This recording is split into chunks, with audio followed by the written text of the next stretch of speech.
you make one summer concert road trip, this is the one. A concert for Terry on Saturday, July 18th, the Retro Theater, Baltimore. That part of the brain is empathy, personality. GLAAD Awards, you probably heard of it. Brandi Carlile, Elton John. America's in a really sad shape right now. There's a lot of obtuse and grotesque greed, making massive decisions that are affecting the 99% of the population. And Terry being ill, there seems to be, for some odd reason, like a parallel there. Do we have the extra money to be making bombs? We don't have extra money to be making bombs. It's just that the people who own that part of the system, everything just comes down to the finance. You follow the dollar. Super famous artists that you've toured with or opened for, is there a big difference, your Bruce Springsteen versus like the best song that no one's ever heard, somebody who's playing an open mic for like 10 people, song comes from the heart and they're amazing? Do you think there's something in the work ethic or in the quality of talent or luck or money? Music, my songs before I came out were like formula songs, you know? It's just like that route was not going to work for me, the fake route. The fans were lifting me into the van. So I was like, I was wearing army boots, and I remember kicking off from the ceiling to not get chopped up by the freaking, it became Lesbian Avenger kissing. All the lesbians in the room just leaned over at the tables and kissed each other. And it was like at that moment, the owner. Amplified! Welcome back to Oberman Amplified, the podcast where we talk about entertainment business, music, mindset, and so much more with an uplifting scope, hopefully to open all the gates. No more gatekeepers, no more secrets, just amazing people with amazing stories doing their best. Hit that like and subscribe button. We're so glad you're here. Drop a comment, leave a 5-star review. So our guest today is Sonia Disappear Fear. She is an incredible artist whose career is started in 1987, the same year I was born. So y'all can do the math. So this is going to be a difficult intro, but from a Palestinian village to a synagogue in Freudenthal, Germany, to the Sydney Opera House, Americana singer-songwriter Sonia has brought her music to audiences across the globe. Her third album, aptly titled Album 23, and soon-to-be-published autobiography detail the incredible true story of her remarkable journey as an openly lesbian artist whose music has played a small part in America's transformation from a society of homosexual repression to one which gay marriage is legal so far. In this climate of divisive politics at home and around the world, these songs are as vital as ever. She has won 6 GLAMA awards, including Female Artist of the Year, GLAAD Award for Best Album, that's Gay and Lesbian Americana Anti-Defamation, which is GLAAD Awards. You've probably heard of it. Brandi Carlile, Elton John, the list goes on of people who have taken home these awards. The Coin of Honor from a joint coalition of the United States military for humanitarian efforts, Spirit of Folk Music Awards from Folk Alliance International. Sonia Disappear Fear has shared stages and caves with many of her with many of her heroes, Pete Seeger, Joan Baez, Brandi Carlile, Nickel Creek, Green Day, Emmylou Harris, George. Is that George Harrison? No, it was George, a really cool band from Australia. George. I love it. All caps. John Fulbright, Sheryl Crow, Lucinda Williams, Joan Jett, Ani DeFranco, Bruce Springsteen at the Light of Day benefit concert, Count Basie Theater, Red Bank, New Jersey. So Bruce Springsteen in Jersey, and so many more. She is endorsed by 5 international manufacturers, including her own signature model from the Santa Cruz Guitar Company, Parker Guitar, Shub Capos, Fishman Transducers, D'Addario, which they're hard to get a hold of, I've tried, and John Pierce Strings. Sonia has performed in 20 countries, maybe that number's even gone up, including Germany, Australia, Canada, New Zealand, Tahiti, Spain, France, Switzerland, Sweden, Denmark, Ireland, Great Britain, Israel, Palestine, Greece, Bora Bora, and Italy. A style icon, always well-dressed, to the nines, right now rocking a shaved head. Sonia was the first person to teach me to lick a guitar pick and stick it to my guitar if I needed to do something more intricate finger picking and then go back to strumming hard like Bruce Springsteen in New Jersey. She runs a very successful Patreon page, Love Out Loud merchandising, which If you've ever been to a women's festival, it's like a Sonia Disappear Fear festival of people rocking her amazing merch. And she also has a podcast called The German and the Jew with honesty, wit, raw vulnerability. Hannah and Sonia take listeners on a journey through history and harmony from Nazi Germany to modern anti Semitism, from folk protest songs to censorship in the digital age, from cloud covered dreams to grounded resistance. And I've listened to this podcast and it made me emotional in a good way and in a sad way. And then it brought me all the way back around. I was thinking about this family that was very wealthy and then lost everything. And then they had to move to a new country and change. It was just an amazing perspective from a German. And Hannah's a German. Sonia's a Jew. I don't know. It feels weird to be like, you're a Jew. Anyway, so check out the podcast, like, subscribe. Disappear Fear was formed in 1987, and she has performed at the March on Washington. She was signed to Rounder Records. She did a score for the film Igor and the Lunatics. And I'm really excited. Upcoming, we have a concert for Terry on Saturday, July 18th. The Retcher Theater, which is just outside of Baltimore, will host an evening dedicated to community, music, and purpose because Sonia's partner in life and longtime music manager, Terry Irons, has been unfortunately diagnosed with glioblastoma, an aggressive form of brain cancer. And Terry is a lifelong attorney, activist, and advocate, and has devoted her work to supporting others. Now she faces a challenge and is unable to continue working, and the music community is coming together in full support, including icons Ellis Paul, Betty, Sidney Bullins, Tret Fuhr, Caroline Aiken, Diane Davidson, myself, Sarah Pinkster, Terry Gonda, and Kirsty Reeve, Christy Snow, Taviar Dominique, Annie Wentz, Tobias Hurwitz, Don Kozaneski, Laura Brino, and Sonia Disappear Fear herself will be taking the stage, donating their time and talent so that Baltimore can honor and celebrate Terry's life and legacy and raise some money for a really, really worthy cause. Thank you so much for being on the show, Sonia. Wow. Welcome to Oberman Amplified. Thank you. Thanks for having me. I'm looking at my head. It's like, wow. But yeah. Yeah. And I have a Band-Aid on my nose just to add the ambiance, in case I wasn't like, this is like, anyway. There's a really successful podcaster guy. I can't remember his name. He's like a business dude. He's super jacked. I think he started Salesforce. He always wears like one of those nose openers. It's good. It's just your podcast look. What's my podcast look? Thank you.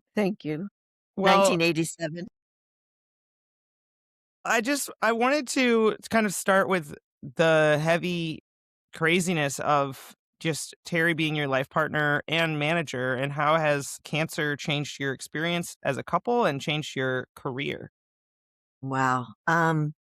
Well, she's basically compromised in that the part of the brain that was that they found the glioblastoma tumor in was the right frontal lobe. So that part of the brain is empathy, personality, some memory, and that sort of thing. So those things have definitely shifted, like how she sees things. And yet her perspective on herself is like nothing like that. Like everything, she's still brilliant and she can still remember and things and speak on things. She she's not a practicing lawyer, but she, was a lawyer. And so she has that whole, she knows legal stuff. So that's all very, very powerful in there. And her convictions are as strong or stronger than ever, regardless of what the topic is. Yes, she's, as you said, like a human rights advocate. Just to the core, since she was like, it must be just like patented on her DNA or something, or patterned on her DNA. How has it changed our relationship? She's a different person every day, a little bit, truthfully. Certainly, the core of who she is who she is. And I think that's why she's already in like the, I think 4% or 3% survivor rate, because most people that have this diagnosis don't make it past a year to 18 months. And we're at 20 months, which is amazing. So she's already, and 95% of the people don't make it like that far, especially her age and everything. She was not born in 1987. She was born in 1960. Wow. She's still phenomenal. But yes, as far as her with my career, I've really had to pull things back and make things work. And like I've done a couple tours now of Germany solo, but my friends there are amazing, and they've just made it so easy and seamless, and very sensitive, very generous, very kind. And then just what it means to me, like I can talk about it like, in talk thing, but in my heart and in my sigh and in my exhale, and I sit back and I feel sort of where I'm sitting and I think about the situation. It's just there's just so much uncertainty. I just don't know what will be and how it will be. But yeah, it's a lot of questions. It's so reflective to me. Can I just one more little blah, blah, blah. It's like America's in a really sad shape right now, where there's a lot of uncertainty, there's a lot of division, there's a lot of fake baloney. There's a lot of obtuse and grotesque greed, making massive decisions that are affecting the 99% of the population. And Terry being ill, the way she's ill reminds me, it's like there seems to be, for some odd reason, like a parallel there.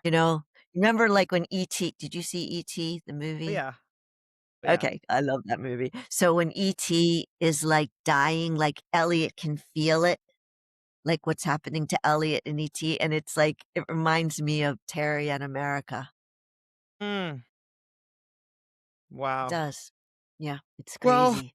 I mean, talk about like just everything changing on a super macro level and a super micro level. And thank you for just being so open. And I think it helps a lot of other people who are dealing with big changes and pain and things of this nature, and being willing to say, I'm still going on tour.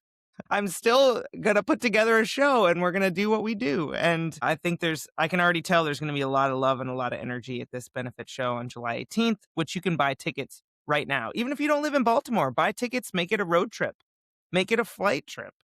It'll be awesome. Yes. Thank you. Thank you. Yeah, it's definitely going to be like, I think one of the most phenomenal concerts of this summer. I think like if you make one summer concert road trip, this is the one. And we do have fans and friends coming from different states, across the country, from California, from North Carolina, from Nashville, from Texas, uh, and possibly from Germany. I'm not sure. No Okay. one wants to come here because they have to show, like, they have to give like their all the emails they've done like in the past 3 years and all their social media. They have to like show everything like in order to get a permission to come. So it's like Yeah. if you're a rational thinking person, you're gonna get the world is on its head. Yeah. It's it's pretty I mean, that kind of parlays into the next question I had, which is, you've traveled all over the world and you've seen the way that healthcare is handled and you've seen the way that musicians are treated. Sometimes you've been part of the humanitarian efforts bringing modern medicine and, resources into less privileged places, and then other times, like, one of my personal issues with all the military support we have for Israel is it's like, until American roads are paved and our schools are good and our healthcare is good, like, do we have the extra money to be making bombs? But I just wanted to ask, like, how has dealing with this experience and creating the GoFundMe and like just boots on the ground, you've got to raise the money and make it work here, seeing how it's handled around the world, do you have a different perspective on the American system or ideas on how we could make it better? Or how, as Americans, we should be saying, hey, this is the standard that we actually should have? I completely agree with you, by the way, I mean, we don't have extra money to be making bombs. It's just that the people who own that part of the system are perpetuating these, inhumane conditions. And the love of the United States for Israel is really, I mean, everything just comes down to the finance. You follow the Mm. dollar, you follow the why decisions are made, and then it gets coded with, "Oh, we're doing this nice thing," or, "Oh, we're doing," it's just like, come on, you know? I mean, that's why Trump cut all like millions and millions and millions of dollars to feed people in different countries that, that were set up when there was when there was some integrity in our government. And yeah, but it's just dwindled down. So I think the other question you said was a comparison. I mean, most Western nations, everybody knows it, like, Switzerland, in Europe, they take care of sick people. I mean, they take care of everybody. The other thing too, and Terry and I were talking about this. No, Rochelle and I, good friend, were talking about this the other night and last night, and it was that the stigma that we have in our country for mental illness, and I think it seems to go through waves. I think sometimes we seem to be like when like Ted Turner just passed away, and he had come out publicly that he has a mental disorder. At first, they thought he was bipolar, but then it was called, I think, Lewy syndrome later in his life. But either way, it was a huge, huge, wonderful way to come forward that he had this. And it was just like, you didn't really, well, yes, you did. You were pretty young though, but living through the don't say for the AIDS pandemic, because it was so many thousands, tens of thousands of gay men that died during the AIDS epidemic. And it was like, people just didn't talk about it. And as a result, it was like silence equals equals violence. Violence equals is going to equal death and destruction. Yeah, it's really, really important to talk about it. And thank you for taking the time for having this podcast, because it's so good. Like you're going through so many different things, and it allows the world to understand your philosophies on things. And I'm so glad, because I'm so aligned with you, and I can't wait to share your presence with Baltimore people and all the people that are coming in from around the country at this concert. I mean, I know that happens at, you do that anyway, but this particularly is definitely a coming together, because the artists are really from all over the place, and some are new, like maybe, a couple years into the business and of music. And some are like me, I'm going to celebrate our 40 years of Disappear Fear next year with my sister, Cindy. And so we're planning now to, you know, brush up the songs, get in and just like, as they say, woodshed it, Yeah. get it down, get it good. So that we can present it in 2027. Healthcare is wonderful in Germany. I had a splinter one time, and it was really, really deep and really, really infected. And I was at the Music Messe conference in Frankfurt, and I thought it was me. I like tried to convince Terry it was. I hate getting the splinter taken out. I don't know. It's just like a thing. I just don't like it, and it was getting really swollen and very disgusting. And I kept telling Terry, it's just a snake bite. And she's like, where did you get a snake bite? I'm like, I don't know. It could have been somewhere. Anyway, it was a splinter. I went to this was like my second year, the second time, might even been my first time in Germany, actually. I was nervous, and I was nervous because I was a Jewish person going to Germany, regardless of all the decades of healing and recovery and ownership, really, for what happened, because they're very clear about it, about the Holocaust, and about the monster of Adolf Hitler's reign. I was still scared, so I never thought I would be going there, but they love music and they loved me, and so I love me and I love being there, and I'm so respected as an artist. It's not something that we really do here, unless your numbers are big in the bank account. We have American society is a very, like, I love America. I love the freedom ish. We have a very throwaway, disposable, flavor of the week.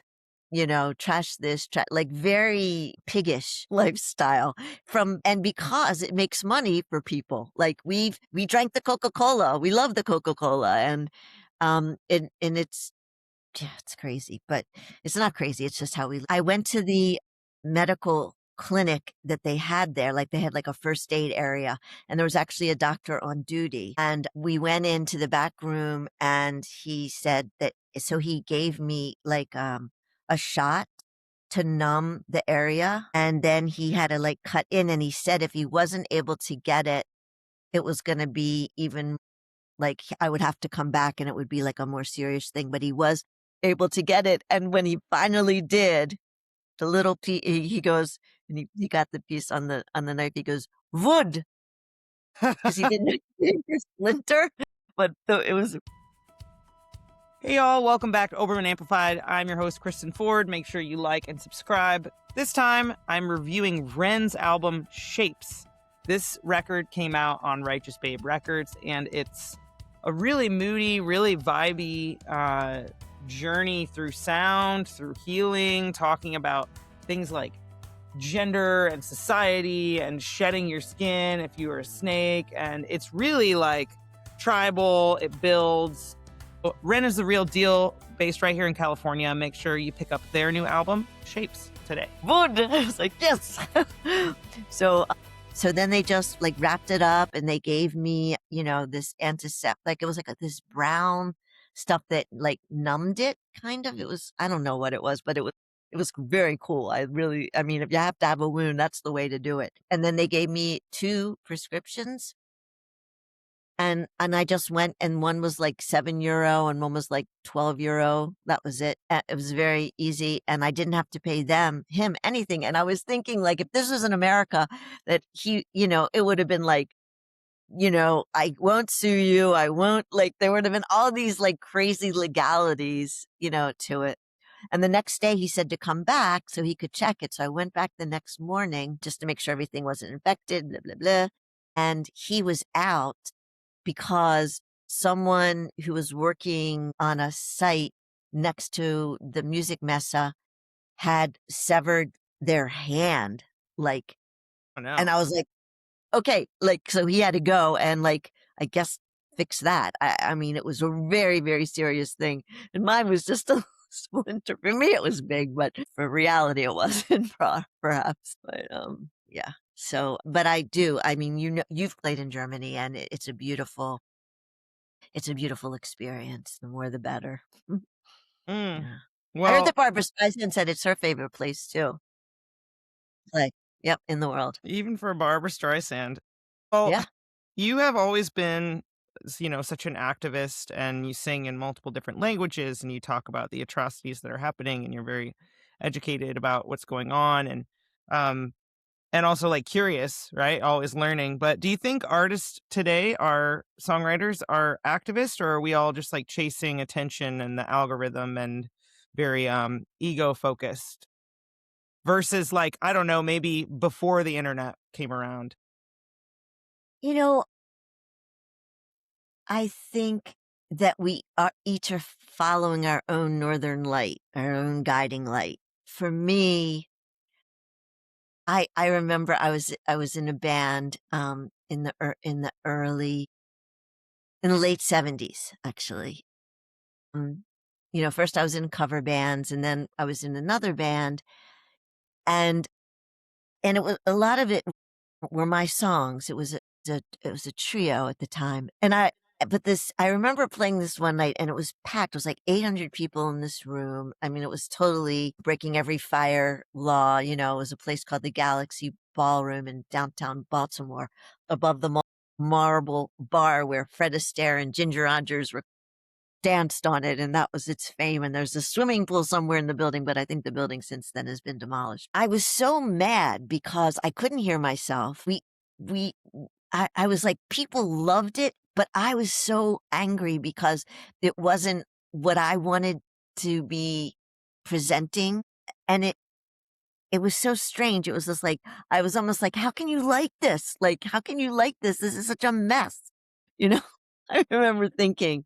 And so, but getting back to the guiding light, for me, the authenticity, which is why I really liked folk music and why I really love punk, liked and love punk music as well, because the authenticity of it is so like what I think, and opera I think as well. Some it's not like maybe to sell a million or zillion records. It's really for what you need to communicate. Art is a form of communication. Music is a part of art and therefore a form of communication. So if you can make yourself happy in your room all day long playing whatever, that's cool. But if you feel like you want to have that connection, that interaction, I have to be real about it. And that's why I was out in my music, because my songs before I came out were like formula songs, you know? It's just like that route was not gonna work for me, the fake route, the let's make money, which I think you could equate to, okay, let's set up algorithms, and, I'm gonna use Taylor Swift's drum beat, and I'm gonna use a little bit of, Eminem's phrasing, and I'm gonna use a little bit of, you know what I mean? Like, and you build it that way. Like, no, I don't build it that way. I mean, it's possible, but it might be interesting That actually to try as sounds a joke. really creative. We've got artists that are just using AI prompts to make their slop underneath and then but to actually sample or get inspired would actually be like a step up. But I see what you're saying. You weren't trying to chase a formula. You were like, my songs have to be my authentic truth. Right. 'Cause I can't get up and I don't have what it takes to get up in front of an audience and I have to be where I am and bring that forward. That's the only thing that works for me. I've tried it the other Wow. way and it's doesn't work. Well, and your music is like I would just say it's like an amazing mix of like Beck meets Paul Simon meets like Brandy Carlisle, Indigo Girls to like the best of Bob Dylan storytelling. And then you'll be like, now there's like a polyrhythm beat from around the world. And now you're singing in different languages. Like, and you have 23 albums, or do you have more than that now? Well, the Love Out Loud album is a compilation album. And then the studio album after that was 23. Um, basically that, but there's one extra thing that I did a concert. I was able to hire a 10-piece band for a concert I did in December of 2024 here in Baltimore, and I loved it. I had like 3 backup singers, saxophone player. He also played flute and clarinet, bass, keyboards, piano, and everything else. So, and 2 other guitar players as well, like lead on different songs. It was like, yes! And Pete Strobel on bass and Mark Lawrence on drums. It was really, really fun and really fabulous. And we recorded the night. And from that, we chose like the top, I guess, 11 tracks. And it's not necessarily the top 11 tracks. It's the first 11 tracks that we mixed, and it gets expensive, so so I just made like a live. That's the most current live thing. So technically, yes, but it's not, I don't think we released it I don't know actually if I did a release on Spotify and all that yet. I don't think I did actually. So maybe I should do that. So that's just still, it's like a crazy amount of music. I like, and just incredible. I mean, I would be curious if you think about artists, super famous artists that you've toured with or opened for or, gotten to work with in some capacity. And then other artists, like even for the Terry benefit, you're like, I have some artists that are just starting out that you see that potential and you see that spark. And is there a big difference that is like your Bruce Springsteen versus like the best song that no one's ever heard? Somebody who's playing an open mic for like 10 people and this song comes from the heart and they're amazing. Like, do you think there's something in the work ethic or in the quality of talent or luck or money? Like what separates icon from you're never going to hear him? That's so funny that you asked me that, because I was just listening to this piece of a documentary of WBCN, which was this really awesome radio station in Boston, and it was Bruce Springsteen's first time on the radio. And you can hear like a clip of him Hi, mom. My mom lives in California, but I want to say hi because this is the first time I'm on the radio. And he has a band with him and everything too. But BCN was like this before internet. BCN was this awesome radio station there. And they would like, you could basically, even in the early part of my career, you could just pop in anywhere and depending a lot of times just get to play a song or two on the air, or they would spin a song if were promoting that. So that was a good time. But your question was, what is the difference? There isn't. I mean, there was a starting point. This is like sometime in, I think, October of 1973. And when Bruce was on the air, I mean, so that was his first. I mean, or even, and he said he was thanking BCN and Maxine, the woman that was interviewing him, because he said the first time they came to Boston, he played for 10 or 12 people. He goes, and now he goes, I think we're playing for 50. The power of the media. And he was kidding, but not. I mean, it does build that way. And my experiences in Boston were the same, like nobody knows you. And then a couple people know you. And then maybe you get on a bill with some more people, and then more and more people know you. And then you're that person on the bill bringing in the smaller acts who are just, who are getting started, or yeah. So it's just a cycle. There is no difference. A great song and a great performance of that song in that moment, whether there are 10 people in the room, whether it's at an open mic, or whether you paid way too much money to see Bruce on stage singing from his heart, I don't think there's a difference. I mean, because I feel like that, you take, like, you're taking, like, there's some sort of cosmic cathartic exchange that happens in those moments. And I mean, that happens for me, like I'll live on it for days, that whatever that, whatever that, like whatever it was. It's like it like I don't know, maybe the molecules inside of us just go, yeah, yeah, yeah. Uh, I mean, that's what I think. And if it happens to 999,000 other people, like a giant stadium with Springsteen, or in a little room, in a little town.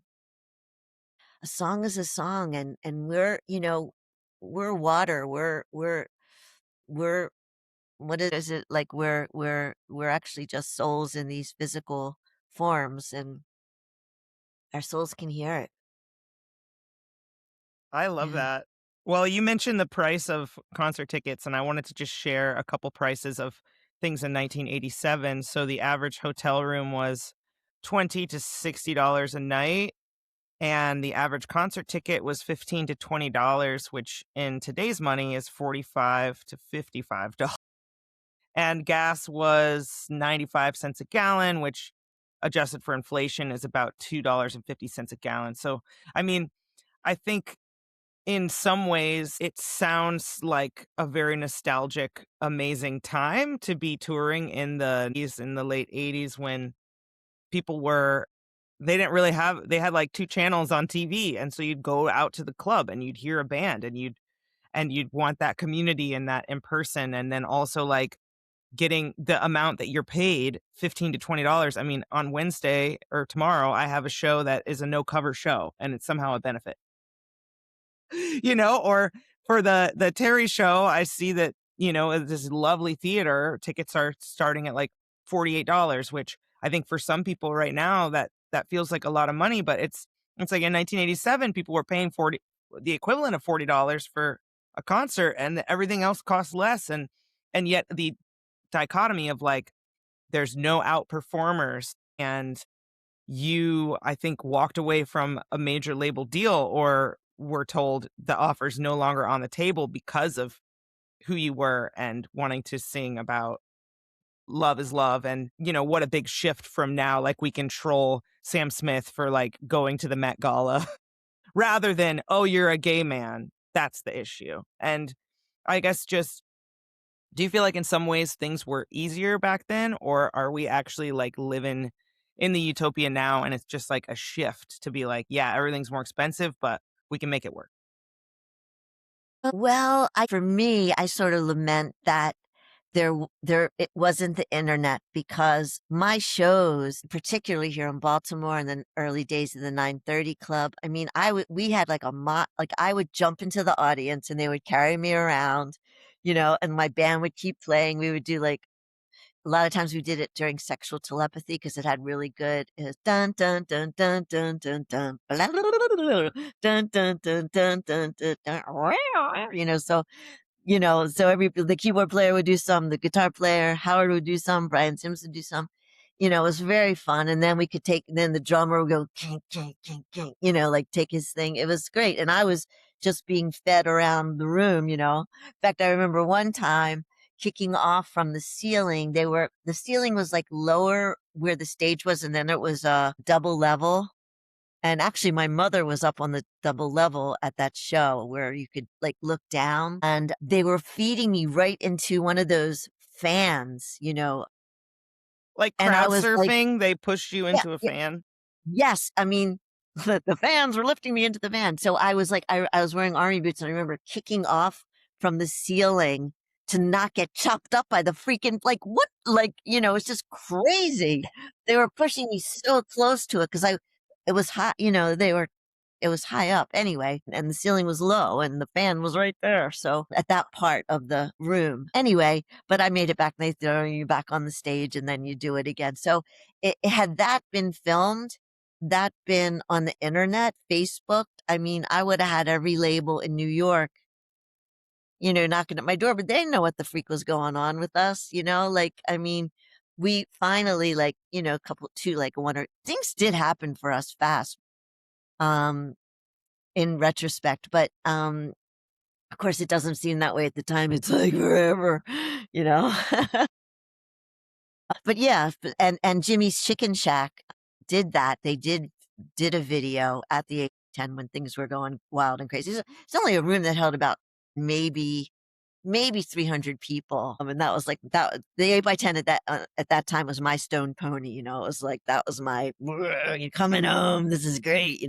I could play there. I could probably play there like every month. I didn't, but it was like it didn't matter. It was like that was just like what we did. They would call us. In fact, if a band couldn't make it, like through a snowstorm or something like that, they would call us and we would just go and play. And then our fans would come. But it was all phone and flyers and you know, what are you doing? Is a different world. But yeah, had that happened, then I could have had fans around the world and like that, so,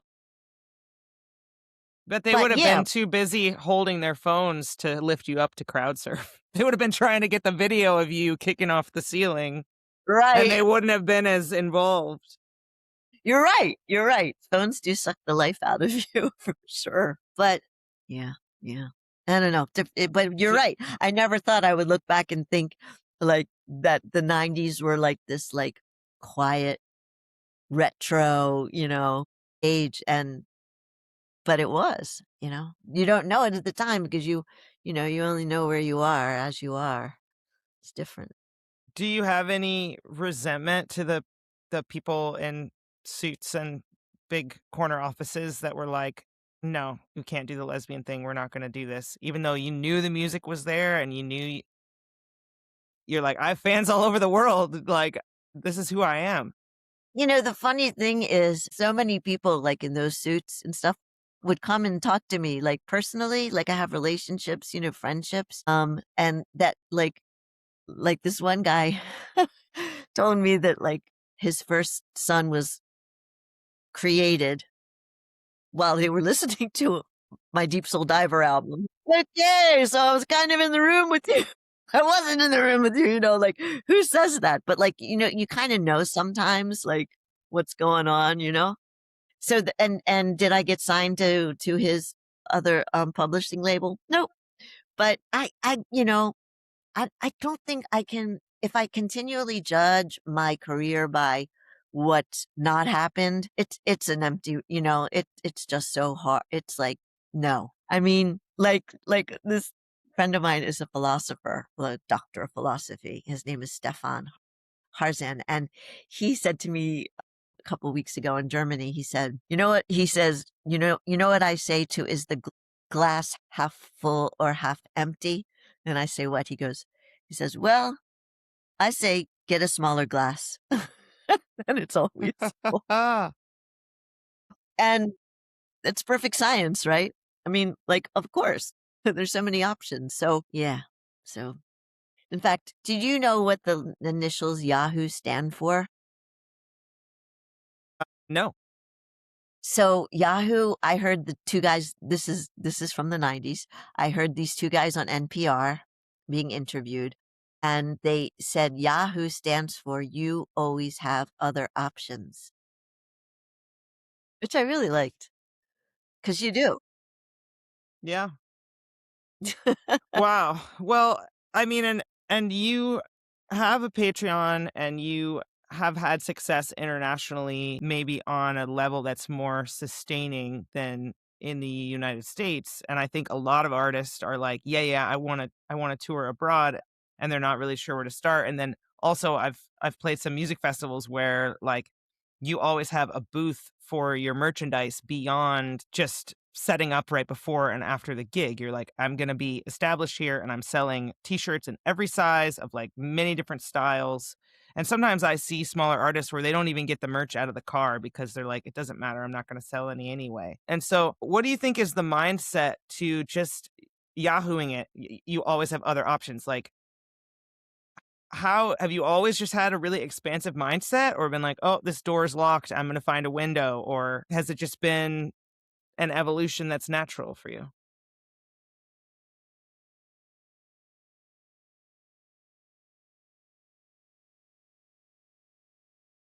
Artist who doesn't get the stuff out of the car. Terry is really has been that talk about it. That's you just flipping back to the beginning when you said, how's it changing with Terry? Terry was always like suitcase full of stuff, huge suitcase full of stuff, shipping stuff out to other countries. And then, and I've always been like promotional stuff. Like I'm fine with giving stuff away, but I know I have to make some money because you have to in order to survive. It was easier because my sister was by my side all the time. And so I had like this person with me that was really, really supportive and great and sounded great and did things like we could A/B each other a lot. Like she was better at doing this, I was better at doing this. And so that was tremendously supportive because we were both like, what? Like,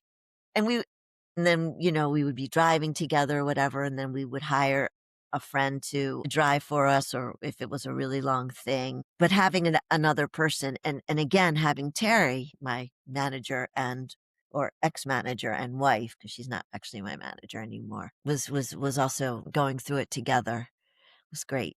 I mean, easier. It was a good support. I think I've, you know, gotta dance, let's sort of like, gotta just like you kind of do it. Hmm. Well, I What love that about it's you? like I mean, you're you, not thinking products. You're like, I do the music and then I align myself with people that make it easier to have that music be profitable or at least earn the money so that you can keep doing what you're doing. I mean, 23 albums doesn't happen without a lot of resources going into it. that's, that's true. That's true. I mean, what we were able to do, truthfully, what's been the most, two things. One thing is the integrity, is keeping your word, showing up and doing it. And I remember we had this guy opening for us, this guy from New York. And I remember his whole head was tattooed. It was pretty cool. He was like bald, like before everybody was doing it, like he did it. I was like, that is so cool. Anyway, so he was supposed to open for us for 4 shows. Like one was in Boston, one was in Baltimore, one was in DC, and I think one was in Philly. And so he missed the show in Boston. And the next night we were in New York, and he said on stage, I missed my show last night, but I'm so happy to be here, blah, blah, blah, blah. And the club owner in Boston told us that his apartment had gotten broken into in New York and his guitar got stolen and he was like dealing with all of that. So that's why he missed the show. in Boston. So, okay, we felt sorry for him. And then that was so he did the New York show. And then the next night, I think was the Philly show. And the exact same thing happened. His apartment got broken into that very night.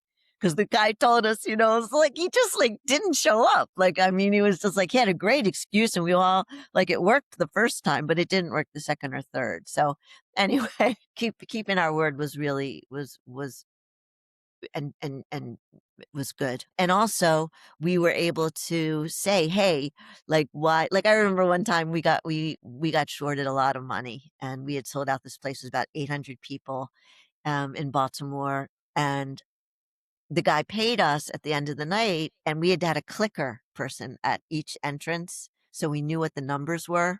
Because you do that like when people start to like wait, because it kind of happened a little bit before, but it really happened that night. And he said that's enough money for two girls. I was like, what? So okay.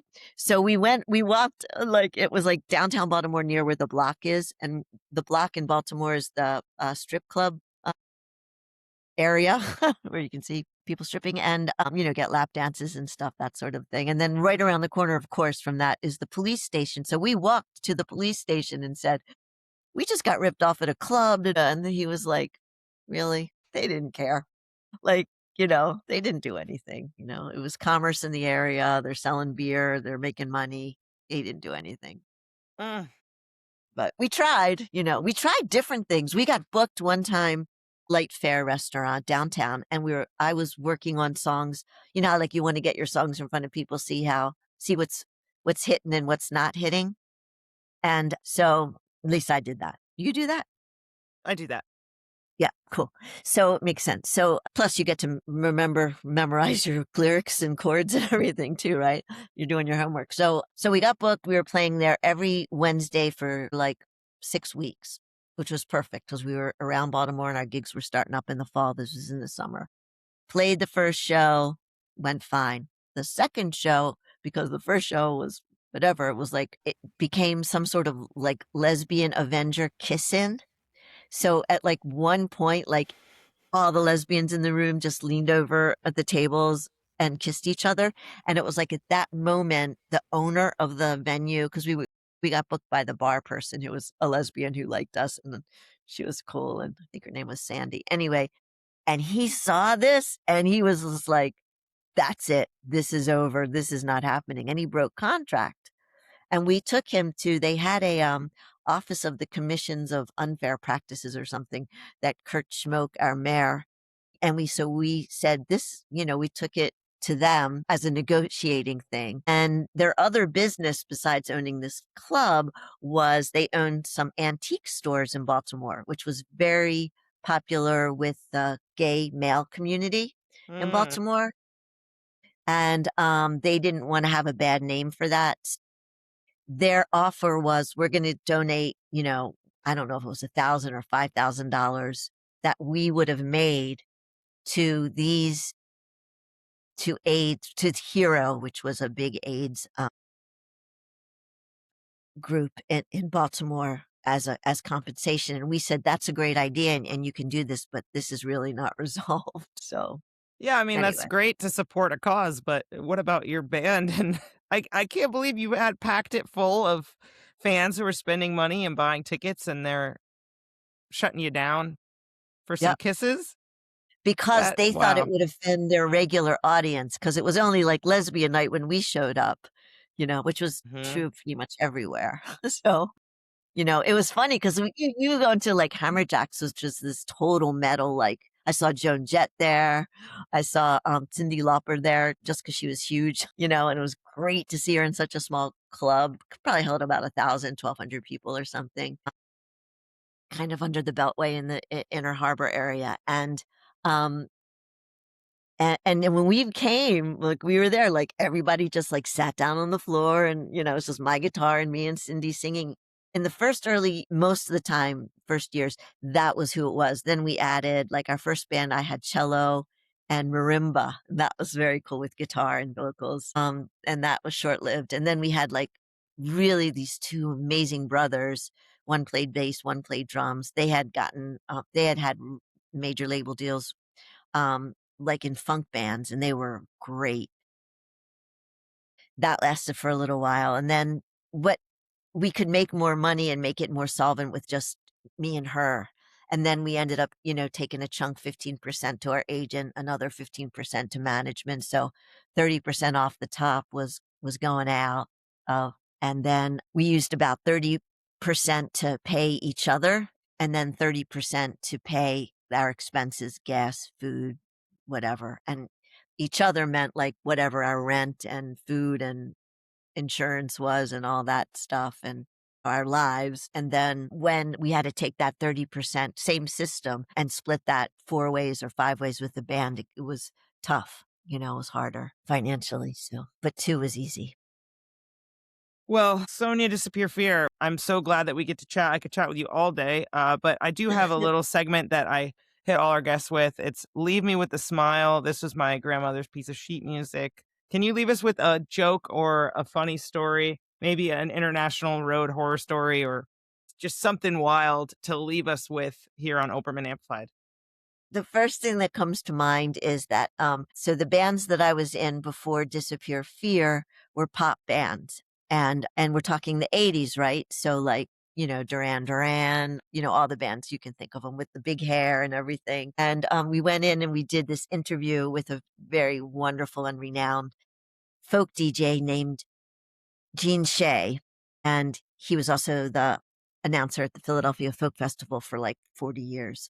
Really, really awesome man, and loved our music and had us on the air, and we're doing it. And he said, "So what did you do to me? So what did you do before you did Disappear Fear?" And I said, "Well, I was in a moose band." And he was like, "A moose band?" And I said, "No, no, no, no, no, no, no." Like, the hair, he had no clue what I was talking about. Like, it was just like, okay, I'm out of the pop world. I'm in the folk world. They have no clue what I'm saying. So not a very good joke, but a little bit fun. It was funny for me. Well, moose, elk, deer, I would follow you on any kind of stage and any kind of lineup. Through the decades, coming up on 40 years of Disappear Fear. Sonia Disappear Fear, thank you so much for being on the podcast, and can't wait to rock it soon in Baltimore. Yes. For Terry. Yes. You're awesome. Thank you for everything you're doing. I feel the same way. Thank you. Well, my pleasure. All right, big love. Bye. Big love.